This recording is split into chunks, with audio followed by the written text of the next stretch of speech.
नमस्कार, आप देख रहे हैं 9 की 9 खबर। आपके साथ मैं हूं शिप्रा झा और बुलेटिन की शुरुआत इस वक्त की बड़ी खबर के साथ करेंगे। बड़ी खबर मुजफ्फरपुर से है, जहां अपहृत प्रॉपर्टी डीलर मुकेश पांडे की हत्या कर दी गई है।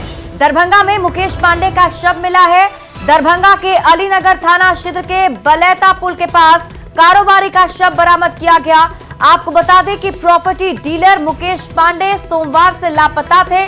परिवार ने अपहरण की आशंका जाहिर की थी। कारोबारी के भाई ने थाने में मुन्ना खान और उसके बेटे के खिलाफ केस भी दर्ज करवाया था। मुन्ना खान से जमीन को लेकर विवाद चल रहा था। कारोबारी का पहले अपहरण और फिर हत्या के बाद पूरे इलाके में सनसनी फैल गई है। तो बड़ी खबर आपको मुजफ्फरपुर से बता रहे हैं। जमीन कारोबारी की हत्या की खबर मिल रही है। बताया जा रहा है कि सोमवार से ही जमीन कारोबारी जो है लापता बताए जा रहे थे और उसके बाद देखिए आप उनका शव बरामद किया गया है। न्यूज़ 18 संवाददाता प्रियांक सौरभ अधिक जानकारी के साथ जुड़ रहे हैं। प्रियांक, सबसे बड़ा सवाल यही है कि लापता सोमवार से ही जमीन कारोबारी थे। परिवार ने शक जताते हुए एफआईआर भी दर्ज करवाया था और उसके बाद ये घटना। जी बिल्कुल, सोमवार को ही जब सुबह में वह निकले थे, उसके बाद वही पटियासा में जो गढ़ा थाना क्षेत्र के पटियासा है वहीं पर एक जमीन है, जिस जमीन को लेकर मुन्ना खान से उनका विवाद चल रहा है। तो उसी जगह को देखने के लिए वहां पर गए थे। उसके बाद जो है वह लापता हो गए थे। दोपहर के बाद उनका नंबर भी ऑफ हो गया था, जिसके बाद परिजनों ने देर शाम यह आरोप लगाते हुए गढ़ा थाना में यह केस दर्ज कराया था, जिसमें नामजद उन्होंने मुन्ना खान और उसके बेटे का नाम उसमें दिया था और बताया था कि जमीन का जो विवाद चल रहा है इसमें उन्होंने मुकेश पांडे का अपहरण कर लिया है और उन्हें डर भी है कि कहीं उनकी हत्या न कर दी जाए। हालांकि जैसे ही एफआईआर दर्ज हुई थी, पुलिस मामले की जांच में जुट गई थी और जो नामजद मुन्ना है तो उनके बेटे को फिलहाल हिरासत में लिया गया था। अलग अलग पर दरभंगा, सीतामढ़ी और कई जगहों पर छापेमारी देर शाम भी से हमने बात की थी तो उन्होंने बताया था कि छापेमारी जो है वह चल रही है। लेकिन देर रात जो है यह सूचना मिली कि दरभंगा में एक लाश मिला है और उस लाश जो है मुकेश पांडे के रूप में की है।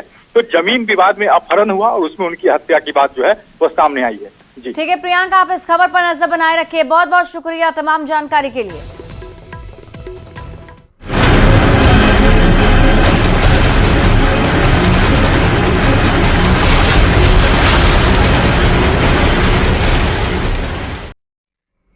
और अब बात करेंगे केरल में कुदरत के कहर की। जिस किसी ने भी ये तस्वीरें देखी उनके रोंगटे खड़े हो गए। केरल के वायनाड में बारिश और भूस्खलन से भारी तबाही मची हुई है।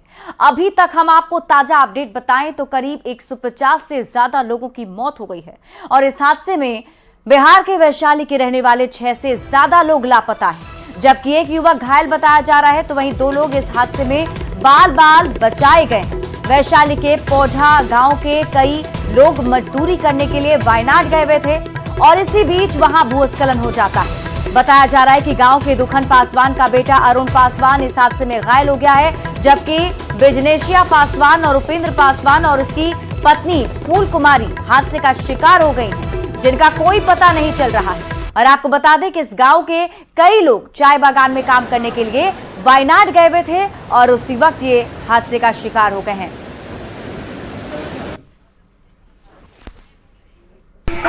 अभी तो 1.5 महीना गेले होला।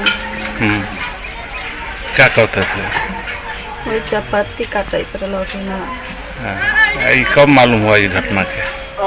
घटना 3 बजे भोर से काम न चले तो हम कहली कि से बेटा हम पैसा भेज दिलक, तू चल आ। तो अच्छा कबो भी ने ताले तो राते में घटना हो गई 2 बजे के बाद। क्या हुआ था? फिर लाश नहीं मिल रहा है, मेरा बेटा का लाश है न पता। और देखिए केरल में कुदरत का रौद्र रूप देखने को मिला। वायनाड में लैंडस्लाइड से भारी तबाही मच गई।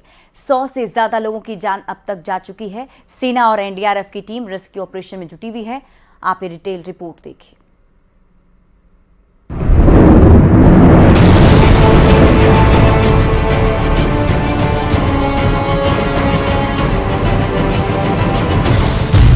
कुदरत के कोप से कांप उठा केरल। पहाड़ से आई तबाही वाली लहर, लैंडस्लाइड से थर्राया वायनाड शहर। ये प्रकृति के प्रहार की वो तस्वीरें हैं जिन तस्वीरों ने देखते ही देखते वायनाड के मेपाड़ी का नक्शा तबाह कर दिया। अभी लोग ठीक से सोकर उठे भी नहीं थे कि भारी बारिश के बाद पहाड़ से उतरी हाहाकारी लहरों ने बर्बादी का सायरन बजाना शुरू कर दिया। आसमानी आफत की वजह से हुए जबरदस्त लैंडस्लाइड ने कुछ ही घंटों के भीतर सब कुछ तहस नहस कर दिया। पहाड़ से उतरी हाहाकारी लहरों के सामने जो पड़ा, ये लहरें उसे बहाकर अपने साथ ले गई। कोई कुछ समझ पाता इससे पहले ही सैलाब ने पूरे इलाके को घेर लिया। न सैलाब की जद में आने वाले इंसान बचे और न इंसानों द्वारा बनाई गई कोई इमारत। एक झटके में सैलाब और लैंडस्लाइड ने सब कुछ लीन लिया। यही वजह रही कि देश के प्रधानमंत्री नरेंद्र मोदी ने कुदरत के इस रौद्र रूप पर अपनी संवेदनाओं को जाहिर किया। वायनाड के कुछ हिस्सों में लैंडस्लाइड से व्यथित हूँ।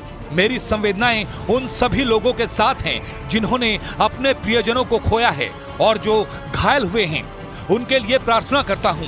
सभी प्रभावितों की सहायता के लिए रेस्क्यू ऑपरेशन जारी है। केरल के मुख्यमंत्री से बात की और केंद्र की ओर से हर संभव मदद का भरोसा दिया। पहाड़ से उतरी ये खतरनाक लहरें अपने साथ कई गाड़ियों को भी तिनके की तरह बहा कर ले गईं। आनन फानन में राहत और बचाव के लिए टीमों को लगाना पड़ा, लेकिन इस भयानक तबाही के बीच डैमेज कंट्रोल करना हरगिज आसान नहीं था। लेकिन जितना हो सकता था उतनी मदद लोगों तक तुरंत पहुंचाने की कोशिश की गई। इस दौरान सैलाब के बीच में फंसे कई लोगों को रेस्क्यू किया गया और उन्हें सुरक्षित ठिकानों तक पहुंचाया गया। लेकिन सवाल ये कि क्या ये तबाही यहीं रुकेगी? क्योंकि मौसम विभाग ने केरल के 4 जिलों कोझिकोड, मलप्पुरम, वायनाड और कासरगोड के लिए रेड अलर्ट जारी किया है, जबकि पथानामथिट्टा, अलापुझा, कोट्टायम, एर्नाकुलम, इडुक्की, त्रिशूर और पलक्कड़ के लिए ऑरेंज अलर्ट जारी किया गया है। वायनाड में आए सैलाब के बाद रेल यातायात पर जबरदस्त असर पड़ा है, जिस वजह से ट्रेनों को भी रद्द किया गया है। फिलहाल राहत और बचाव की टीमें रेस्क्यू में जुटी हैं और नुकसान का आकलन कर रही हैं, क्योंकि जो तस्वीरें इस वक्त दिखाई दे रही हैं वो यही साबित कर रही हैं कि अभी इस कुदरती आपदा से निपटने में अच्छा खासा वक्त लग सकता है। और झारखंड से आपको अगली खबर बता दें। झारखंड के नए राज्यपाल संतोष गंगवार आज 9:45 पर शपथ लेने वाले हैं। झारखंड उच्च न्यायालय के कार्यवाहक मुख्य न्यायाधीश एसएन प्रसाद उन्हें राजभवन में झारखंड के 12वें राज्यपाल के तौर पर पद और गोपनीयता की शपथ दिलाएंगे। कार्यक्रम में मुख्यमंत्री हेमंत सोरेन, विधानसभा अध्यक्ष रविन्द्रनाथ महतो और कई बड़े अधिकारी भी मौजूद रहने वाले हैं।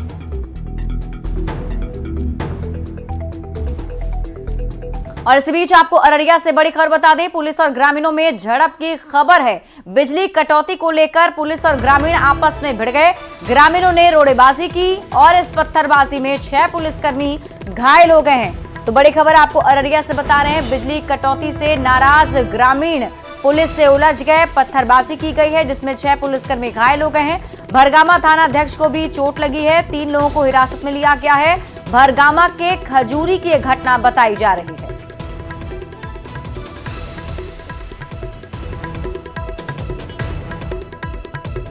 खबर आपको सिवान से बता दें, जहां शहर के बीचों बीच गोलीबारी की घटना से इलाके में हड़कंप मच गया। नगर थाना क्षेत्र के कसेरा टोली मोड़ के पास एक घटना घटी है। बेखौफ बदमाशों ने ज्वेलरी दुकान में घुसकर गोलीबारी की। हालांकि गनीमत रही कि दुकानदार को गोली नहीं लगी। फिलहाल पुलिस पूरे मामले की जांच में जुट गई है। हम 2 तस्वीरें आपकी टीवी स्क्रीन पर आपको दिखा रहे हैं। गोली का खोखा भी आपको नजर आ रहा होगा। बताया जा रहा है कि अमन ज्वेलर्स के संचालक अपनी दुकान में बैठे थे, तभी बाइक पर 2 बदमाश पहुंचते हैं। ताबड़तोड़ फायरिंग करना शुरू कर देते हैं। फायरिंग के बाद दोनों बदमाश मौके से फरार हो गए। पुलिस ने मौके से 2 खोखा बरामद किया है। कुछ गोलीबारी हुई है, बस उसी का हम लोग देख रहे हैं। कितने राउंड गोली चली है? देखिए यहाँ के लोगों से पूछने से पता चलेगा। हम तो अभी आ रहे हैं, थोड़ा ही देर हुआ हमको आए हुए। घटना घट चुकी थी तब हम आए। किसी को लगा भी है? चोट वोट लगा है? जी शायद इनके प्रोपराइटर को पीछे चोट लगा है। और गोपालगंज में गैंगस्टर लॉरेंस बिश्नोई के गुर्गे शंतनु शिवम की कोर्ट ने जमानत याचिका खारिज कर दी है। एसीजेएम शैलेंद्र कुमार राय की अदालत ने जमानत याचिका खारिज की। जमानत याचिका खारिज करने के लिए अभियोजन पदाधिकारी ओम प्रकाश सिन्हा ने विरोध किया। साथ ही शांतनु के 2 अन्य साथियों की जमानत के लिए उनके परिजनों ने अर्जी अभी तक नहीं दी है। बता दें कि 22 जुलाई को यूपी बिहार के बलथरी चेक पोस्ट पर कुचायकोट थाने की पुलिस ने नागालैंड नंबर की एक बस से 2 अपराधियों को गिरफ्तार किया था, जिनके पास से पुलिस को 4 ग्लोक पिस्टल, 8 मैगजीन बरामद हुए थे। गिरफ्तार किए गए हथियार तस्करों में शांतनु शिवम और उसके 2 साथी भी शामिल थे। फिलहाल ये तीनों जेल में बंद हैं। पटना के गौरीचक थाना क्षेत्र के पास 2 बाइक की आमने सामने की टक्कर हो गई और इसमें एक बाइक सवार युवक की मौके पर ही मौत हो गई। 2 अन्य लोग गंभीर रूप से घायल हैं। घायलों को इलाज के लिए पीएमसीएच में भर्ती करा दिया गया है, जहां उनका इलाज जारी है। पुलिस ने युवक के शव को कब्जे में लेकर पोस्टमार्टम के लिए नालंदा मेडिकल कॉलेज भेज दिया है। घटना के बाद से मृतक के परिवार में कोहराम मचा हुआ है। छपरा के रूपरहेमपुर गांव में पुलिस ने मिनी गन फैक्ट्री का खुलासा किया और पुलिस ने बड़ी मात्रा में बने हथियार बरामद किए हैं। पुलिस ने इस मामले में फैक्ट्री मालिक अखिलेश सिंह सहित 4 लोगों को गिरफ्तार किया। पुलिस को इस मामले में 75 अर्धनिर्मित पिस्टल और पिस्टल बनाने का काफी सामान भी बरामद हुआ है। एसपी के मुताबिक पश्चिम बंगाल और एसटीएफ के साथ सारण पुलिस संयुक्त कार्रवाई कर रही है। फिलहाल तो हमारे पास 75 अभी अर्धनिर्मित जो सामान है वो दिख रहा है।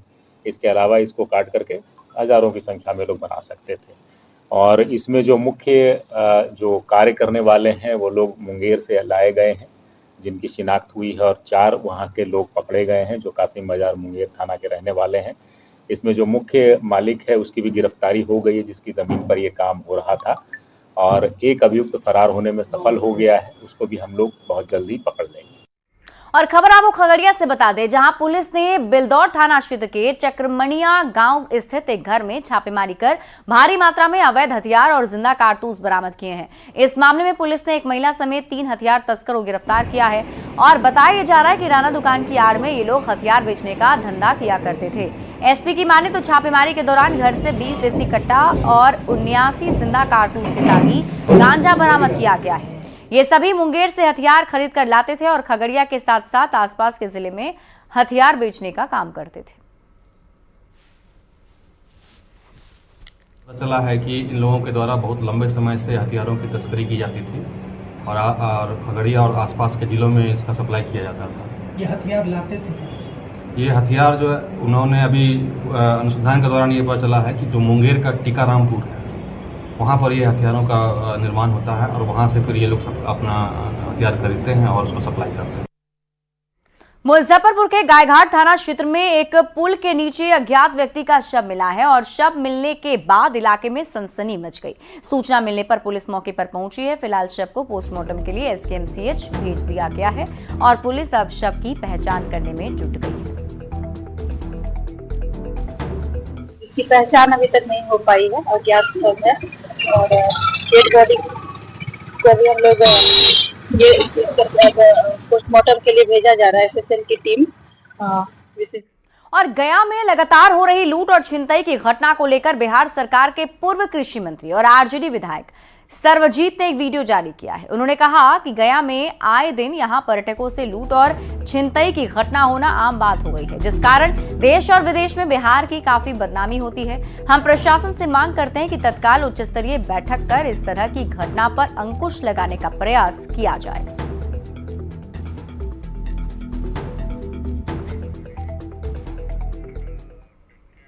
बेगूसराय में जिला प्रशासन ने बाल गृह से भागे 5 बच्चों को खोज लिया है। जानकारी के मुताबिक रविवार रात कुछ बच्चे बाल गृह के पिछले दरवाजे को तोड़कर फरार हो गए थे। बच्चों के फरार होने की सूचना के बाद जिला प्रशासन में हड़कंप मच गया। लोहिया नगर थाने की पुलिस सहित जिले के वरीय पदाधिकारी ने जगह जगह बच्चों को खोजा। इसके बाद पुलिस को 4 बच्चे लाखों थाना क्षेत्र के NH-31 से मिले और एक बच्चा मुफस्सिल थाना क्षेत्र के राजौरा के पास से मिला है। बच्चों के मिलने के बाद पुलिस प्रशासन ने राहत की सांस ली है। हम लोग पूरे जिला को अलर्ट किया, जिसमें लाखों थाना दक्ष के द्वारा जो है 112 की टीम जो है उसमें 4 बच्चे को सकुशल लाखों थाना क्षेत्र से बरामद कर लिया और 5वां को लोहिया नगर थाना पुलिस ने आपको रजौड़ा के पास से बरामद कर लिया। 5 बच्चे सकुशल आ गए हैं। हम लोग सकुशल सबको ले आए हैं। हम बहुत देर यहाँ बैठ के खुद से सारे डीएसपी और हम लोग सब बच्चों को काउंसिल किए, एक एक बच्चे के बारे में पता किए कि कहाँ कहाँ है। बहुत जगह बात भी किए कि जल्दी से जल्दी अपने घर जा सके और व्यवस्था काफ़ी अच्छा है। सीसीटीवी का कुछ था जो पीछे में हम लोग दिखवा रहे हैं कि और सीसीटीवी का कैसे बढ़ाया जा सकता है।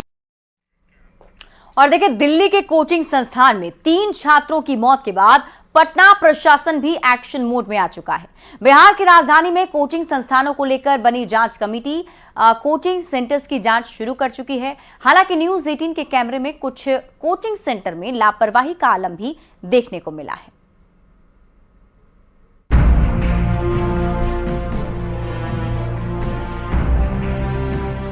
पटना में कोचिंग संस्थानों में हलचल बढ़ गई है। अचानक अधिकारियों के निर्देश जारी होने लगे हैं। ये सब कुछ अचानक नहीं हुआ। दिल्ली कोचिंग हादसे में 3 छात्रों की मौत के बाद अब प्रशासन हरकत में आया है। पटना के जिलाधिकारी ने कोचिंग सेंटर से छात्रों की निकासी, प्रवेश, फायर सेफ्टी, रजिस्ट्रेशन समेत सभी मानकों की जांच के लिए टीम का गठन कर दिया है, जो डीएम को 2 हफ्ते के भीतर अपनी रिपोर्ट सौंपेगी। वैसे गड़बड़ी या कमी पाए जाने पर पहले कोचिंग संस्थानों को एक मौका दिया जाएगा और उसके बाद कार्रवाई शुरू हो जाएगी। ये जो 2 सप्ताह का समय हमने दिया है रिपोर्ट के लिए, क्योंकि काफ़ी संख्या में कोचिंग संस्थान है और अगर इसमें कहीं कोई गैप पाया जाता है, मानक का अनुपालन नहीं होते पाया जाता है, तो उसको हम लोग एक समय देंगे। समय सीमा के अंदर जो है उसका वो गैप को पूरा करें सभी कोचिंग संस्थान। समय सीमा के बाद भी अगर नहीं करते हैं तो फिर निश्चित रूप से हम लोग उसको प्रतिबंधित करेंगे। कोचिंग संस्थानों की जांच के आदेश दे दिए गए हैं। सभी अनुमंडल में जांच टीम का गठन कर दिया गया। सुरक्षा मानकों की ये टीम जांच करती नजर आएगी, जिसमें बिल्डिंग बायलॉज, फायर सेफ्टी की जांच होगी। एंट्री और एग्जिट व्यवस्था की भी जांच इसमें शामिल है। इमरजेंसी हालात से निपटने की व्यवस्था की भी जांच होगी। पटना में कोचिंग संस्थानों पर लगातार सवाल उठ रहे थे। कोचिंग सेंटर में न्यूज़ 18 की तरफ से रियलिटी चेक भी किया गया। कोचिंग संस्थानों में सुरक्षा के उपाय नगण्य नजर आए। कोचिंग संस्थानों में लापरवाही बढ़ती जा रही है, जिसे लेकर पटना के छात्र संगठनों ने विरोध प्रदर्शन किया। बिकना पहाड़ी में प्रदर्शन करते हुए छात्रों ने उनकी सुरक्षा मुहैया कराने के साथ ही दिल्ली हादसे के लिए दोषियों को कड़ी सजा दिए जाने की मांग की। के खिलाफ हम लोग ये प्रदर्शन कर रहे हैं कि दिल्ली सरकार इसमें जवाबदेही ले, इसमें राज्यपाल जवाबदेही ले। ये घटना अपने आप में सिर्फ कोचिंग संस्थान की लापरवाही नहीं है, ये प्रशासन की लापरवाही है, ये सरकार की लापरवाही है। दिल्ली के ज्यादातर कोचिंग सेंटर बेसमेंट में ही चलाए जा रहे हैं। हालांकि पटना के लिए ये अच्छी बात है, यहाँ जगह की कमी नहीं, बेसमेंट वाली समस्या नहीं है, पर सुरक्षा मानकों को लेकर काफी काम किए जाने की जरूरत तो है, वरना छात्रों की सुरक्षा से जरा सी भी लापरवाही भारी पड़ सकती है। न्यूज़ 18 के लिए पटना से रजनीश कुमार की रिपोर्ट। और देखिए, बिहार बीजेपी अध्यक्ष बनते ही दिलीप जायसवाल पूरी तरह से मिशन मोड में जुट गए हैं। 2025 को लेकर अपनी रणनीति से विरोधियों को सियासी पटखनी देने के लिए पूरी प्लानिंग भी बीजेपी की ओर से की जा चुकी है, ताकि अगले साल होने वाले विधानसभा के चुनाव में जीत का झंडा गाड़ा जा सके। ये रिपोर्ट।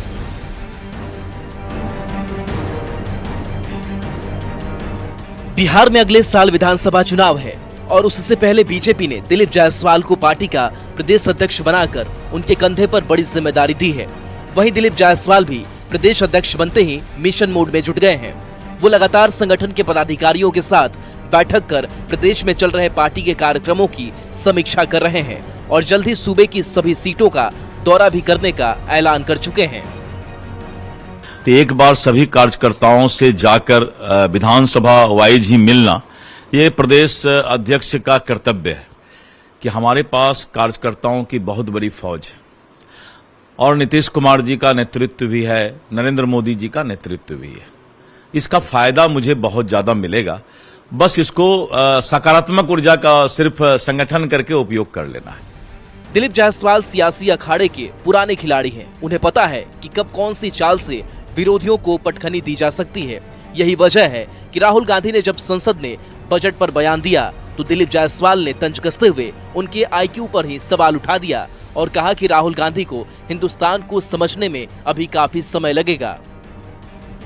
सोचने का तो राहुल गांधी को अभी बहुत सारा चीज सीखना पड़ेगा, हिंदुस्तान का जानना पड़ेगा। तो हिंदुस्तान के बारे में राहुल गांधी को बहुत कम आइडिया। बिहार बीजेपी का अध्यक्ष बनने के बाद दिलीप जायसवाल अभी से मिशन 2025 में जुट गए हैं। वो लगातार पार्टी से जुड़े हर वो फैसले ले रहे हैं जिससे प्रदेश में सियासी समीकरण का ऐसा चक्रव्यूह रचा जाए जिसमें विरोधियों को फंसाकर सियासी मात दी जा सके। और फिलहाल इस बुलेटिन में अभी के लिए बस इतना ही। आप देखते रहिए न्यूज़ 18 बिहार झारखंड।